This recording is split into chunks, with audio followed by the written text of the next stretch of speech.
I mean, Commander Riker can get no break, no matter what. You know, pretty much my kids and I were watching a Star Trek: The Next Generation, right? And it's been a while since I talked to you last, but it's like in this situation, he had this thing where he had this thing where the woman that he liked, Troy, pretty much in the series, right? And in the Next Generation, Counselor Troy, pretty much she came at him and he pushed her away. My kids didn't give him any chill. Didn't say like, oh, a good point. No, he pushed her away and says, "You're not the Diana that I love. You're some kind of space zombie. You're possessed again," because she's always possessed these Star Trek things. You know, it's really kind of weird.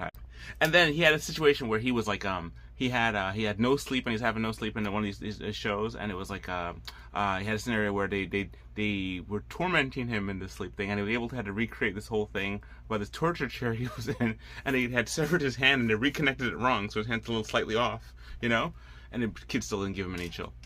So I'm like, you know, no matter what this man does, these kids are not giving him like a break, you know. And I was just like, you know, he has done so much, but I'm not here to talk about Commander Riker now. No.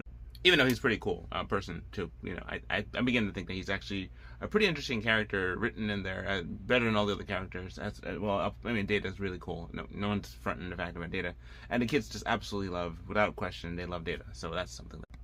This is Gizmo. Well, this is my Gizmo, my version of Gizmo, and pretty much he's made a masking tape, and I made him before. But I want to show you guys something really cool. This is Big Boy Gremlin, and so he's one of the couple of gremlins I made way back, and he looks like a big boy, so I call him Big Boy Gremlin because he's bigger than the other ones. Okay, that's not what I want to show you, but I want to show you him anyway, so hey, that's right here, baby. I got something really nice in this bag. Let me show you what's inside this bag. Here it goes. Alright, I have this guy right here. I got the Lego Gizmo set, yes, and so pretty much I had to get my hands on this guy here, because you know what, as I was a kid, I grew up I like Legos, and I was terrified of gremlins. And so the thing is, like, when you look at the fact that this guy here is almost the same size as this guy here, it's pretty cool. You know, here's like a gremlin made of masking tape and a gremlin made of Gizmo. It's like, why you look so sad? Well, you'd be sad too if you look like. Well, anyway, so happens like here's a Gizmo, and here's my Gizmo, and you know, and all that too. And then here's also Big Boy.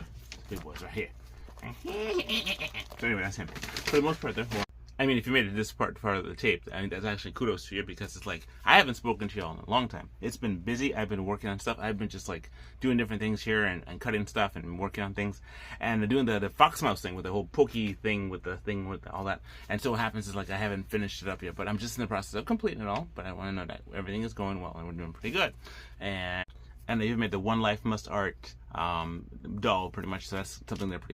So yes, I'm gonna do a live stream at some point, pretty long, because what happens, I haven't done one in a while, so I might just do one before as I'm working on my commission project. This is bye.